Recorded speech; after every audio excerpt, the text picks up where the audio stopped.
The announcement coming not long after UN Chief Antonio Guterres demanded that the Syria ceasefire resolution that the Security Council adopted unanimously over the weekend take effect immediately.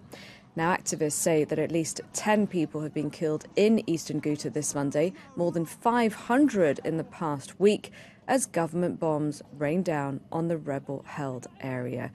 Let's go to Moscow now and speak to our correspondent, Thomas Lowe. Thomas, what more can you tell us about the humanitarian pause ordered by President Putin?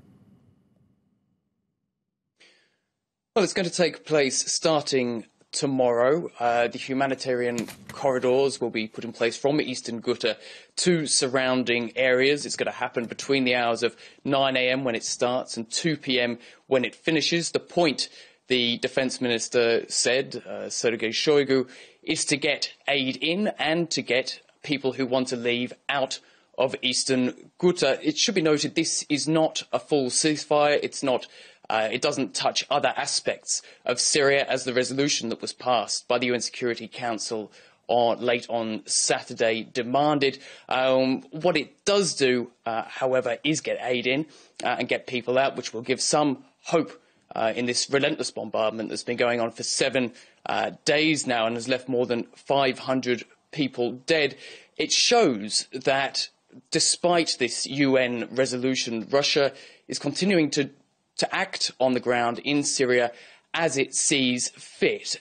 We had hints of what Russia was going to decide, this idea of humanitarian pauses, before the resolution was passed by the UN, when Russia's ambassador to the UN said that a ceasefire, putting a ceasefire in place over the short term would be very difficult, that it's a long and complex process, and that it would be better to work for humanitarian pauses over the 30-day period as stipulated in the resolution.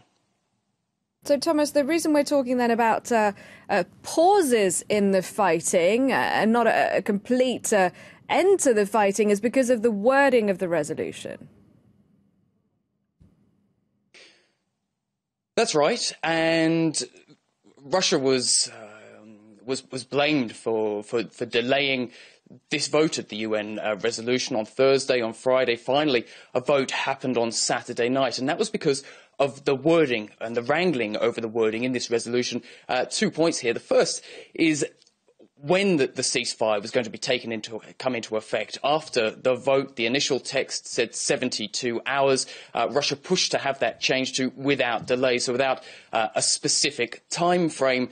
This bombardment, however, is largely continuing, it's thought, because of the terrorists, in inverted commas, that are referred to on the ground in Eastern Ghouta. Russia, as Sergei Lavrov, Russia's foreign minister, said previously, was pushing not only for terrorist groups linked to Al-Qaeda to be included in the text, but also other groups, opposition groups that were linked to those groups in Eastern Ghouta. And it's thought that that's really given a carte blanche to the Syrian government, the regime, to keep the bombardment going despite the resolution being adopted, and even attempt to launch ground assaults on Eastern Ghouta yesterday.